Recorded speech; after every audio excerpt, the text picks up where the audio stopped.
Hi,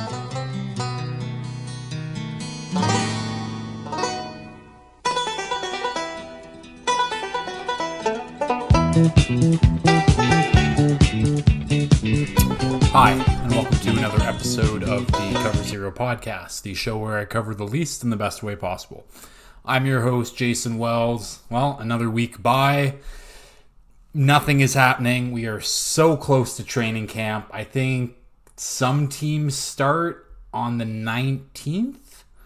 So we're close. We're so close to actual NFL storylines. All of these vet free agents who are still pretty damn good are about to be signed, but right now it's just another week of no news. Truly no actual news really to report. No big news anyways. I'll do my best to give the NFL weekly update, and then after that, we're going to do a little coaching tier list here. So I got all 32 coaches. Put them in a tier list. I'll post the graphic probably Thursday. But yeah, let's get into the NFL weekly update. Actually, before that, little update from me. If you're watching on video, I am holding up my arm. I sprained my wrist. So yeah, that fucking sucks. Don't ask how I did it because it's embarrassing. But it is what it is. Hopefully I'll be able to play in my flag game this coming Sunday. I doubt it. Hopefully I'll be able to keep playing softball. I know I can't this week, that's for sure, but we'll see. But enough about me. Let's get into the NFL weekly update. Starting off with Dalvin Cook and DeAndre Hopkins updates. Nothing's really changed other than a few storylines that are kicking about them. They're still waiting. Let's start with Dalvin Cook, though. So he has offers from teams. He has offers from multiple teams. He has an offer from the Dolphins. And he just wants more money, it seems. And he wants to go to Miami. The Dolphins don't want to meet him at his number. I'm sure that something will happen in the next coming days, next week or so, but no one wants to pay Dalvin Cook because he's a running back, and running backs are one of the most overvalued positions in the NFL. There are so many good running backs that you can have for $5 million or less. Dalvin Cook asking for 10 is a little absurd. I don't know if that's actually his number. I think that's what he wanted when he first got cut. No one's giving him that. I think Miami offered something around $4 million. Maybe we could offer him $6 million and he's a Dolphin. Yeah. No real updates on Dalvin Cook. DeAndre Hopkins, though. So he did get a bigger offer from the Titans than he has from everybody else. Hopkins also added this week, says that he will retire if he doesn't hit a 1,000-yard season. You might be sitting at home being like, what are you talking about, Jason? He didn't hit 1,000-yard last season. Well, he was on pace for around 1,400 yards. Obviously, injuries and his suspension shortened his season. But if he ends up on the Titans or if he ends up on the Patriots, it is likely this time next year DeAndre Hopkins will be retired because he is not hitting 1,000 yards in either of those offenses.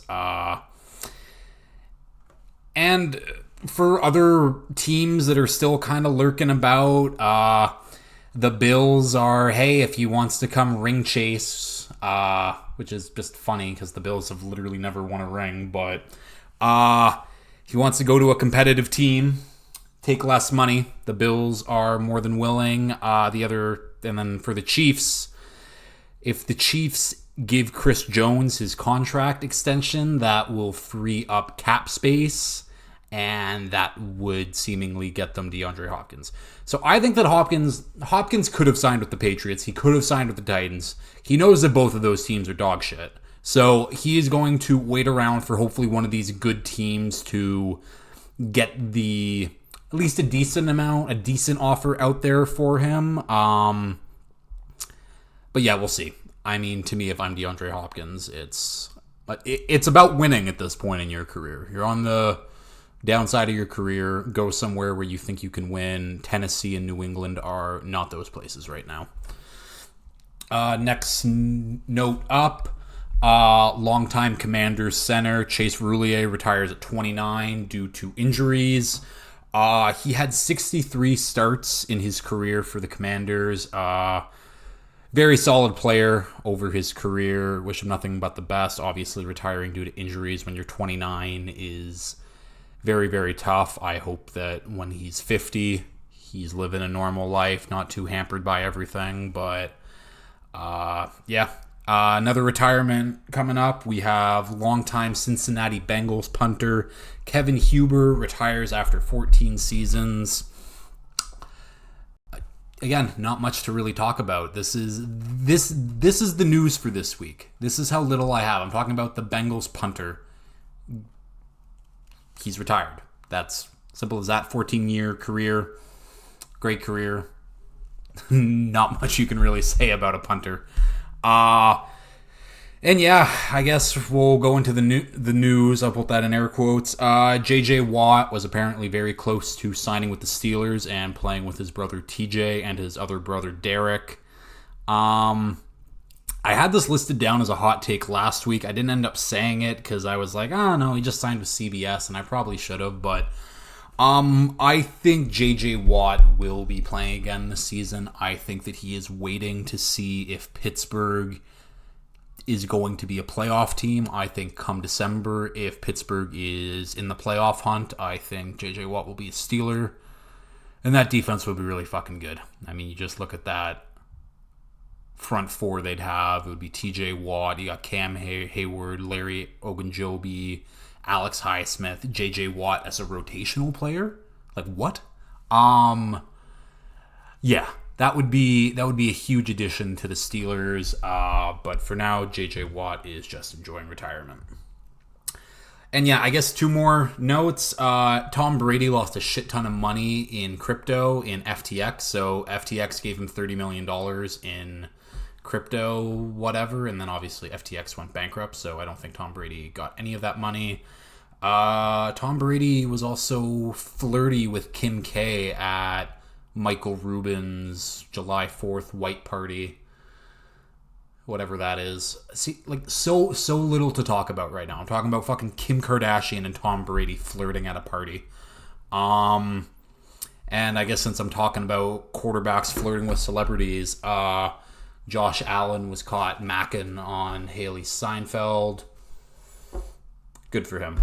Good for the Bills quarterback. Yeah, that's literally it for NFL Weekly Update. Let's get on to the coaching tier talk. Okay, NFL coaches tier list time. This is actually version number 2. If you're listening to this, I had to re-record. There might be some rain in the background now. It did start to rain. But yeah, it is late. I mean, at least it's late for me. I got to get this done, so let's get this started. So there are 8 tiers for the NFL coaches. We got the best. We got the next tier. Been around the block, on the rise. Don't fully trust. Frank Reich. Rookie head coaches and would fire before the 2024 season. We'll start from the top. We'll start with the best. Starting off with Andy Reid and Bill Belichick. I think this is pretty self-explanatory. We have 2 of the best guys. One of the best defensive minds ever, one of the best offensive minds ever, the best for, the better part of this century. Really not much you can say. Like, honestly, they are just truly such great coaches. Bill Belichick is probably the greatest coach of all time. Andy Reid's just been around the block for so long. Yeah, we'll leave it at that. We'll move on to the next tier. This tier includes John Harbaugh, Sean Payton, Sean McVay, Mike Tomlin, Pete Carroll, Mike Vrabel, and Kyle Shanahan. What 5 of these coaches have in common is they all have a Super Bowl win as a head coach. Obviously, I'm talking about John Harbaugh, Sean Payton, Sean McVay, Mike Tomlin, and Pete Carroll. We'll start with John Harbaugh. I mean, he has been the Ravens coach for a long, long time now. The Ravens have been one of the most consistent franchises for a long, long time now, and with consistency comes winning. John Harbaugh is a damn good coach. He is definitely in that next tier. Next up, Sean Payton. Sean Payton, who retired from the Saints. I think it was more he just didn't want to deal with the Saints trying to find a new quarterback. He was done. He is now the Broncos head coach. He thinks that maybe he can fix Russ. It's a tall task. Obviously, one of the better offensive coaches of this generation, him and Drew Brees, put up passing numbers that were absurd. Obviously won that Super Bowl. Next, Sean McVay, really just a young Sean Payton, already has his Super Bowl. Again, the offenses that he has had there in LA, those Jared Goff Rams that went to the Super Bowl, they were incredible. Even now, I mean, the Matt Stafford Rams that won the Super Bowl. Sean McVay in the next tier. Mike Tomlin, pretty easy. Super Bowl winning coach and has never had a losing record. I think he's easily a top 5 coach in the league. No doubt about it. Next on the list is Pete Carroll. Pete Carroll is someone who at this time last year I was saying the Seahawks should fire him. I was saying that if the Seahawks pick if they pick Carroll and Schneider over Russ, they're idiots. That's honestly one of the most wrong times I've been about the NFL. At least to my recent memory anyways. But obviously, yeah, Pete Carroll is a very good coach. Does not need Russ whatsoever. I will say that they killed the draft last year, and John Schneider kind of went 0 for 9 once they got Russ. But it is what it is. Pete Carroll in the next tier. And then we have the 2 coaches that did not win a Super Bowl, Mike Vrabel, Kyle Shanahan. I mean, if you listen to last week's episode, you heard Chu say that Mike Vrabel might get fired by the end of this year. It was obviously a hot takes episode. That is a very hot take. I think I think that Mike Vrabel is arguably a top 5 coach. And I said arguably because you look at the 2 guys that are firmly ahead of him with Andy Reid and Bill Belichick, and then you look at the rest of this tier. There are a lot of good names here, but he fits in with all of them. I have seen what he has done with very, very bad Titans rosters. They always play hard for him. Just a great coach.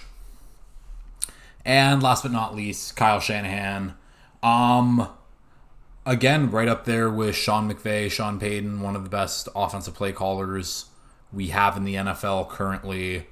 Quarterbacks seemingly don't matter. For Kyle Shanahan, anyone works in his system to some extent, some better than others, obviously. But yeah, I mean, my one knock on Kyle Shanahan is he's had 2 chances to win that Super Bowl, and his offenses have failed in the fourth quarters. So, is what it is. Have to take my jab at the Niners. We'll move on to the next tier, though. It's the been around the block tier. So this tier includes Doug Peterson, Sean McDermott, Ron Rivera.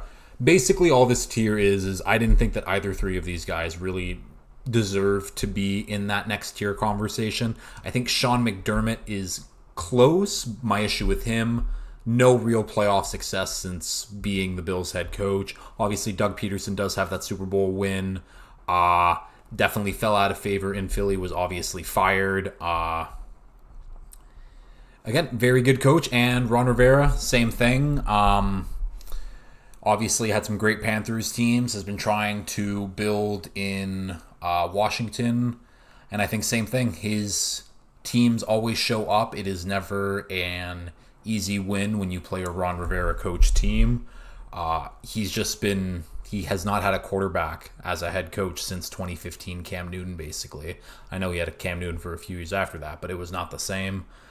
I think I could have moved him down a tier. I think he's going to retire by the end of this After this season, they hired Eric Bieniemy to be the offensive coordinator, and I think he's also the co-head coach or the assistant head coach, something like that.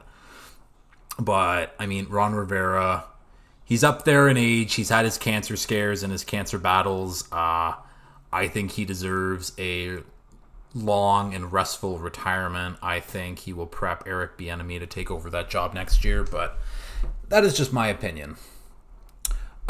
Moving on to the next tier, we got the on the rise. These are coaches that have a couple years under their belt. Yeah, literally a couple years. That's like the max. And I like the trajectory where they're going based off what they've done in their short amount of time. We'll start it off with Arthur Smith. I think what Arthur Smith did with the Falcons last year was tremendous. I saw no upside. Actually, that's not true. I thought the Falcons could be sneaky decent.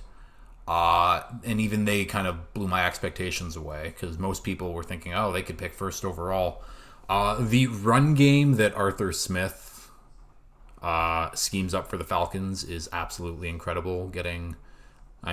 Rejuvenating Cordero Patterson's career a little bit, and rookie Tyler Algier got his numbers. I have been saying for the last couple weeks that Tyler Algier has been averaging 5.6 yards per carry and had like 1,200 yards. He had 1,056 yards, I think, and he averaged 4.6 yards a carry. So I have been overhyping Tyler Algier a ton. It does not change my outlook on the Falcons going forward. But Tyler Algier, very good rookie season, but not as good as I'm remembering clearly. But yeah, either way, back to Arthur Smith. He's on the rise. And again, I like what they're going to be doing this year. I think he's a sneaky good head coach for a guy who could be, because if you didn't know, Arthur Smith's dad owns FedEx. So this is a guy who could be doing whatever the fuck he wants, and he chooses to coach football. That's a fucking football guy. Next on the list, we got another clear football guy, Dan Campbell. What is there really to say? The guy lives, breathes football. He bites people's kneecaps. I think he drinks 2 venti double espresso black coffees from Starbucks every morning, which is just fucking insane. He is insane. But his players absolutely love him. He is a motivator. He gets when you need inspiration for a game, he will get you going. I absolutely love Dan Campbell. I think his coaching staff that he is building with a bunch of former ex-players is also fantastic. His offensive coordinator, Ben Johnson, will be a head coach this time next year.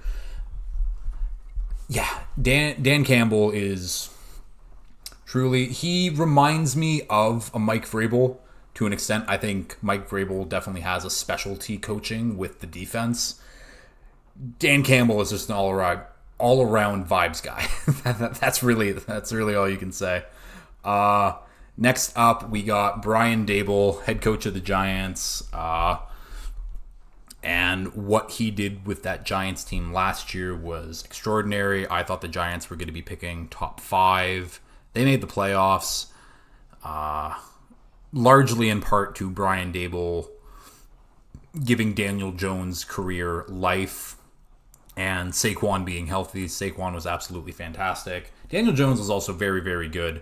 Very good year rushing the ball. And he was only throwing to guys like Darius Slayton, Richie James, Sterling Shepard, when he's healthy for those 5 games every year. Daniel Bellinger, tight end. Who else? Who else are those guys that I have no idea? Either way. Wasn't throwing to a lot, didn't have a lot to work with. The offensive line is young. Andrew Thomas is one of the best. Ooh, that was a big bolt of lightning out the window. But yeah, the Giants are in very good hands with Brian Daboll. I trust that offense. Whatever they do, I think a lot of it will rely on Saquon staying healthy. But that's a conversation for another day. Next up, I have Vikings head coach Kevin O'Connell. Kevin O'Connell from that Sean McVay coaching tree. Obviously, the Vikings were supremely overrated. One of the most overrated teams ever. Probably the most overrated team ever. One of the luckiest teams ever. But that offense was fucking humming. The defense was the issue for them. Like, the offense they were fucking great. That was one of Kirk Cousins' better years in the NFL. Obviously, Justin Jefferson was almost breaking records last year. And he was truly... And actually, okay, TJ Hawkinson was also a massive part on that offense once he got traded over from the Lions. And I expect bigger and better things from that offense this year. I think losing Adam Thielen is a big loss, obviously, in the locker room. I think Jordan Addison is the better player at this point, even though he has never played it down in the NFL. But I'm willing to say that Jordan Addison will be better than Adam Thielen this year. I don't think that's that hot of a take. It shouldn't be. Maybe it is. It probably is. Adam Thielen's still good, and he might be the wide receiver one on the Panthers. Anyways, I like what the Vikings did on offense last year. I think Kevin O'Connell, year 2, will be very good. I think the Vikings are low-key kind of sneaky. Kevin O'Connell bringing Brian Flores onto his staff is a huge, huge move. Brian Flores will get that defense to play. He is still a very good defensive coach. I don't know if I'd put him as your head coach, but that's just my opinion. And last but not least, for the on the rise category, we have Mike McDaniel himself. What is there to say where Mike McDaniel is a young offensive guru in the league? That 1 year definitely proved it. He schemed up some masterful games. And he is also players love him. Like, he is such a team guy. He wants to know how you're doing. How's the family doing? How are the kids doing? Which I think is kind of a rare combo. I don't think that there's many guys who are the full package head coach where they love the game so much. And Mike McDaniel, he loves the game of football. He might be a little awkward and nerdy, but when it comes down to the X's and O's, I think he knows better than most. And on top of being such a lovable person in general, it's a rare combo. I'll just say that he is definitely on his way to being one of the better coaches in this league. Next up, we have the don't fully trust tier. And we'll start off with Packers head coach Matt LaFleur. The only reason Matt LaFleur is in this position right now is because Aaron Rodgers will not be his quarterback for this coming season. Let's see what he can do with Jordan Love. I still think this offense is good. I still think the defense is good. I still think if a lot of things break the Packers' way, the Packers can make the playoffs. Let's see if Matt LaFleur can actually coach. I don't think he had to do a lot on that offense. Really, when you had Aaron Rodgers and Devontae Adams for your entire tenure there, basically. And I know Rodgers was calling most of those plays, like, if we're really being honest. When you have a quarterback like Aaron Rodgers or Peyton Manning or Tom Brady or now someone like Pat Mahomes, they will get to the line, they will dissect the defense, and they will just immediately start calling audibles, calling their own plays. So yeah, let's see what Matt LaFleur does. I am very interested, but again, I don't fully trust his coaching. Next up, we have Kevin Stefanski. Kevin Stefanski, I was actually very impressed with for the first half of the season. I thought Jacoby Brissett looked pretty good. I thought that defense absolutely stunk. That was not really his fault. That's more on Joe Woods, his ex-defensive coordinator. And then they got the bad man back, the nasty man back, the Predator, Deshaun Watson, and he switched up the entire offense. The run game was exceptional in the first half of the season, and he decided to go away from it. Decided to use Watson's arm more, even though he hasn't thrown a ball in a live game for over 2 years. It was not the right call. Kevin Stefanski is someone who could definitely be on the hot seat after this year, depending how things go. Yeah, I think it's as simple as that, and we will keep moving on. Next coach I have up is Jets head coach Robert Saleh. he's a very good coach. He has proven to be a very good defensive coach, a very good defensive coordinator. I just haven't seen his staff hires really come into effect. Obviously, he hasn't had a quarterback, and now they're hoping that obviously Aaron Rodgers can carry that team. I think Robert Saleh hitched his horse to a bad wagon, and that wagon is Joe Douglas. I think Joe Douglas panicked. I think obviously he knows Zach Wilson was not the right pick. So he's like, I'm going to trade for Aaron Rodgers, and this is going to save my job. If Aaron Rodgers doesn't work out for the Jets, they could be looking for a new GM who could be in turn looking for a new head coach. I won't say he's on the hot seat because I do like him as a coach. I do think he's a good coach, but you're essentially hoping that Rodgers is back to his 2021 form because you brought over all of his friends from the Packers, including offensive coordinator Nathaniel Hackett, who didn't even last a full year with the Broncos, is back. Even though, as I just said, Aaron Rodgers is going to do what he wants anyways, but that's why I don't trust Saleh all too much. Next up on the list, we have Zach Taylor. Zach Taylor, obviously, he has the record over the last couple years. He has the playoffs appearance. He's beaten the Chiefs a few times. One thing I will say, though, is having Joe Burrow and Jamar Chase and T. Higgins and Tyler Boyd and Joe Mixon makes it easier when you're the offensive play caller. I will say, though, in most of the playoff games, the offense has not wowed me once. Actually, in all of the playoff games, the offense really hasn't wowed me once. The defense is what constantly steps up for the Bengals. That is Lou Anarumo. Every year, except for this year, I'm not doing it this year, but the last few years, I've looked at that Bengals depth chart. I've looked at the defense, and I've been like, it doesn't really impress me. I don't think it's there. And year after year, they impress me. They step up in big moments, and that is largely in part to Lou Anarumo. I think that once the season gets underway, I think the Bengals will be good. Zach Taylor will get his wins, whatever. I think Lou Anarumo has a very good chance of being a head coach this time next year. And I don't know. I don't know if Zach Taylor can do it on his own, if we're really being honest. But I have my questions, and that's why I don't fully trust Zach Taylor. Okay, so next on the list, we have Eagles head coach Nick Sirianni. Nick Sirianni is on here for a lot of the reasons that Zach Taylor is on here. His teams are very, very, very good, and I probably shouldn't fault the coach. But unlike Zach Taylor, who I know is getting carried by Lou Anarumo, Nick Sirianni is now lost both of his coordinators, so we'll see what he can do. It's honestly, it's really that simple. I think that the Eagles are a very good team. I think the Eagles should be one of the better teams in the NFL this year. And if the coaching is there, they will be. So let's see if Nick Sirianni hired the right guys. And we'll keep going.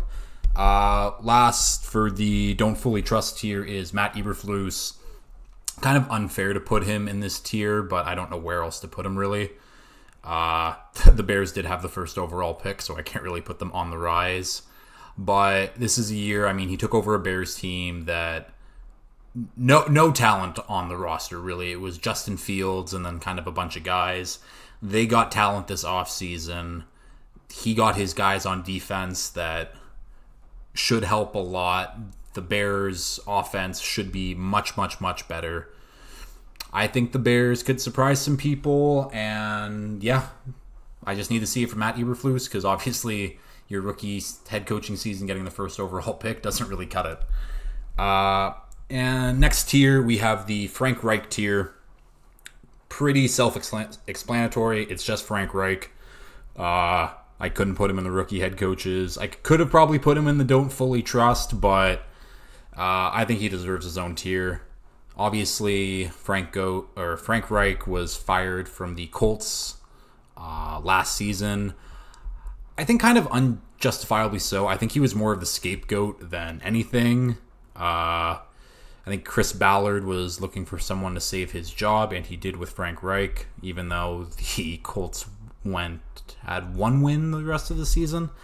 Either way, I like Frank Reich as a coach. I think he is stable. I think he is what the Panthers need. They just need someone in there. They need a stable voice and someone who's not a big idiot who spits on himself like Matt Rule. And his coaching staff I do like a lot. I think defensive coordinator Ejiro Evero, who was the Broncos defensive coordinator last season, who obviously did a very good job. I think that the offensive coordinator is Joe Lombardi. Maybe. I know that Josh McCown is also on the... Ooh, that's some thunder outside. It's raining and we need it badly. I am... There we go. Oh, no, it's Thomas Brown, who was the assistant head coach and tight ends coach for the LA Rams last year. Where's Joe Lombardi then? Who was just... Joe Lombardi is the Broncos offensive coordinator. Whatever. Reuniting with Sean Payton. There we go.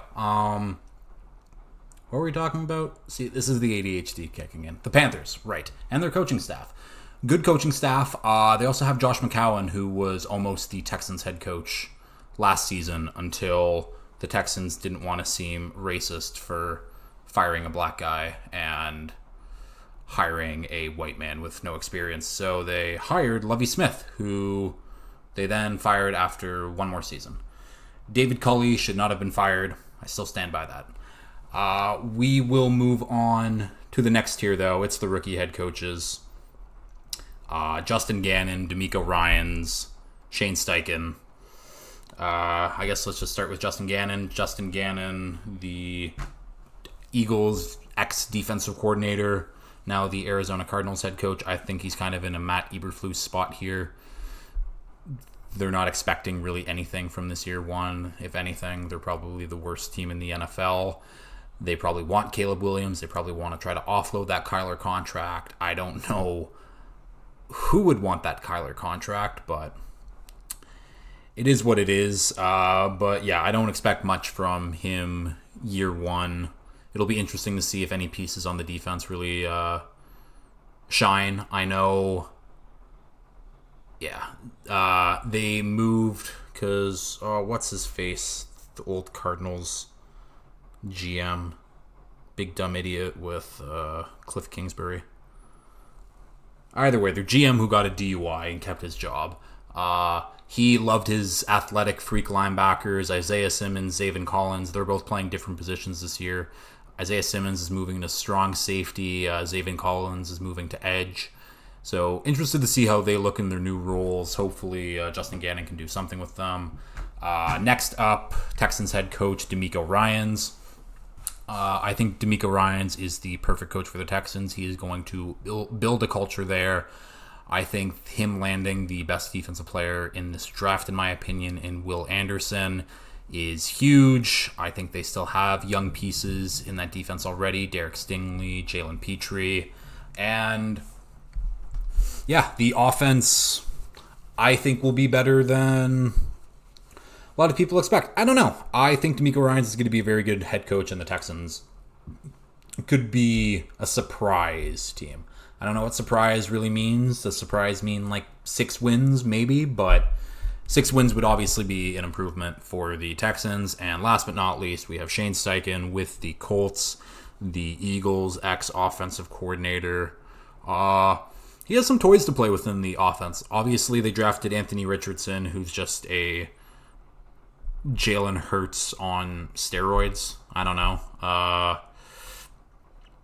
Obviously, a supreme talent, has a lot to work on with his actual football ability, but Shane Steichen did really well with Jalen Hurts, so who knows? And they've got weapons on the offense, too. I like Michael Pittman. Alec Pierce did show some flashes last year. They drafted Josh Downs, and then obviously Jonathan Taylor is looking for a bounce-back year this season. I think the Colts could also be sneaky like the Texans, and I don't really know what that means. They could also be absolutely terrible. Wouldn't shock me, but those are the rookie head coaches. Now we have the guys who I would probably fire before the 2024 season. A lot of these guys are on their second stints as head coaches.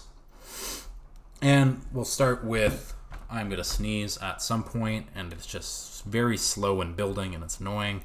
Me talking about it's actually helping. So we'll keep going. We'll start with Todd Bowles, the current Buccaneers coordinator, or head coach. What am I saying? He should be their defensive coordinator. He was their defensive coordinator, and then they just promoted him from within once Bruce Arians retires.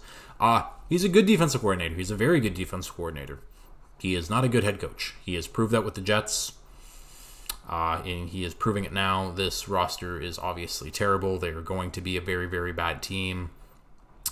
Not much of really Todd Bowles' fault, but he will find a defensive coordinator position next offseason somewhere.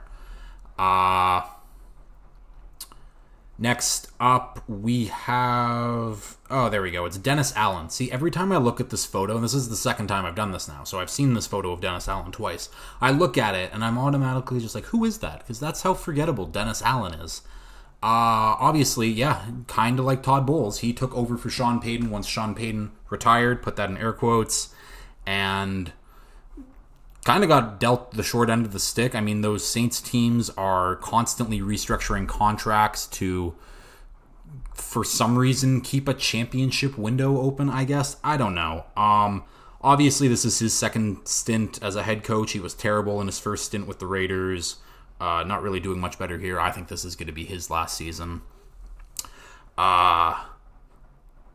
Next up, we have a coach where it's his first stint. It's the only first stint head coach I have. It is Chargers defensive, or I keep saying defensive coordinator because he should be a defensive coordinator, not a head coach. But it is Brandon Staley. He has done absolutely nothing as a head coach. As someone who's supposed to be a defensive specialist, those Chargers defenses have not been good, even though they have players like Joey Bosa, Khalil Mack, Derwin James, Asante Samuel. Like, they got players, and those defenses have been below average at best. He's made a lot of dumb coaching moves too, just like timeout wise, and like none are coming up to me none are coming to me off the top of my head, but I know there's been plenty. I know that he is a big dum-dum. He doesn't show up when it matters in those moments, just like his quarterback. That's why their pairing is so good, and that's why they're bringing in former Cowboys defensive coordinator, offensive coordinator, Kellen Moore, who also had so much to work with in Dallas, and also didn't show up when it mattered most with the play calling. And again, you can blame that on the players, you can blame it on the coaching. I blame it on both. Simple as that. So the three of them can all go down with the ship together this year. I think Brandon Staley should have been gone already after blowing a 27-0 lead in the playoffs, but that's just me. Moving on, we have another big fat dumb bozo. We got Mike McCarthy. Mike McCarthy, who got rid of Kellen Moore because Mike McCarthy thinks they should run the ball more. In 2023, Mike McCarthy is, yes, we're going to run the damn ball. We're going to run the damn ball with Tony Pollard, who's coming off a major injury. Who else is there? They drafted Deuce Vaughn, who's 5'6". I don't know who their backup is. Either way, it doesn't matter. They'll probably bring Zeke back, but Mike McCarthy has done absolutely nothing as a coach ever. People say, oh, yeah, he won a Super Bowl. Who cares? Like, honestly. Like, I said it earlier, Aaron Rodgers is the coach out there in most aspects. He was. I think that defense was also a huge force in that game. It is what it is. Again, I just have no faith in Mike McCarthy when it matters most. I think he should have been fired. I think they should have promoted Dan Quinn to be their head coach. I think, it just would have worked out better that way. But congrats on having a coach who wants to run the damn ball in 2023 Dallas. And last but not least, we have current Raiders head coach Josh McDaniels, also on his second stint, also did terrible in his first stint. he went running back to the Patriots so Tom Brady could save him and Josh McDaniels could do nothing. So, yeah. I don't think Josh McDaniels is actually going to get fired this season or next offseason simply because Mark Davis does not have the money or the capital to buy out two head coaches at the same time. Yes, he is still paying out John Gruden. I just don't expect much from the Raiders, and I think theoretically they should be good on offense. I do like their offense on paper a lot. Devontae Adams, Jacoby Myers. They still have Hunter Renfrow. They drafted Michael Mayer. Their offensive line is sneaky okay. Josh Jacobs was phenomenal last year. Let's see if he can do it again. But again, I just don't think that he has the chops to be a head coach. I just don't. I think a lot of Patriots coordinators don't, and they've proven. He's already proven that he can't be a head coach already, and here he is getting his second chance. So he needs to do big things this year to not be on the hot seat, but it is what it is. So yeah, that is the coaching tier list. I will get that posted sometime on Thursday. Basically, when I remember it during my workday, I will post it. But yeah, that'll do it for this week. Sucked having to re-record this. I actually think it went a lot better, so I hope you enjoyed that. I definitely have more things to clip now, so that's a bonus. Yay for take 2. But yeah, I already put out some feelers for next week's episode because I think with all of the Sauce Gardner talk on Twitter, that's something I didn't really mention, but obviously Asante Samuel is going after Sauce Gardner and the New York media for hyping up players like Darrelle Revis and now Sauce. So we are going to be talking about the top 5 most overrated and most underrated players in the league. Should have a few guests on for next week, so stay tuned for that. And if you've liked this, please like, share, retweet, subscribe, all that fun stuff. And until next time, peace.